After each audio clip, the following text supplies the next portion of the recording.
how do we come to know ourselves in terms of our personalities and, more importantly, potential? One of the first ways to come to know yourself is to understand that you don't. You can learn to kind of watch yourself like you're watching a stranger. So you have to understand that you don't know who you are. And that's not easy to understand because you think you know. But then, you remember you can't control yourself very well. You're not very disciplined. You're full of flaws. Maybe you don't know yourself as well as you think. But it's hard to get low enough to understand how deeply it is the case that you are ignorant about who you are. Now, there's an upside to that too, which also is that you're also ignorant about who you could be. And so the discovery of that, is some reward for the horror of determining who you actually are. Then you watch yourself. You watch yourself like you're watching a stranger. You watch what you say and you listen. And you think, well, what sort of person would say that? And how am I reacting emotionally when I'm communicating in that manner? Is that making me feel stronger or weaker? Is it filling me with shame? Is it helping my confidence? Am I laying out a lie? Am I deceiving myself and other people? Am I adopting this personality at parties that is designed to impress and to amuse, and it comes across as nothing but like self-centered narcissism? What are my dark fantasies? What are my aggressive fantasies?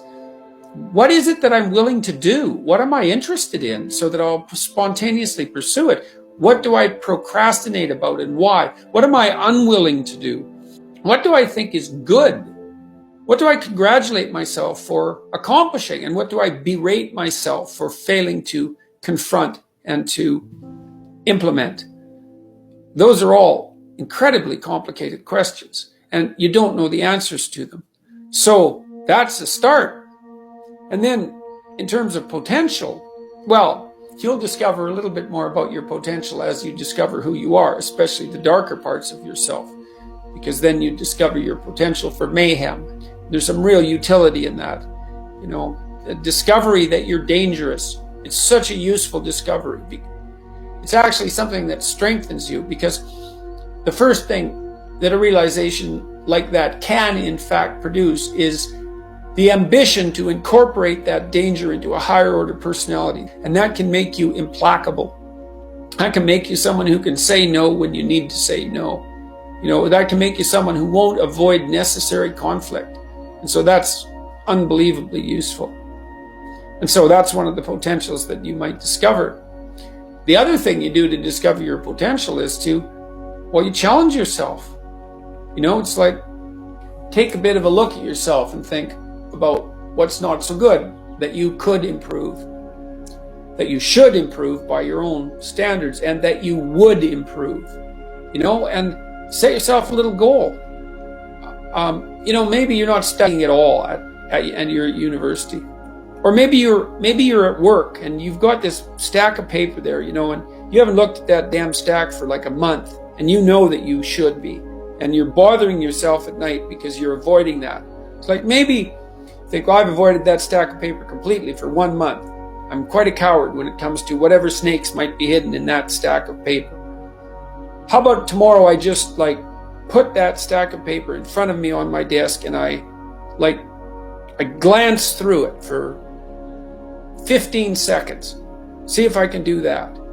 It's like, well, you set yourself a goal of improvement. It's a humble goal. There's things you could do to improve, and you know what they are.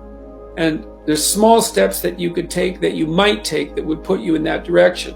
And then the question is, are you big enough to take those small steps?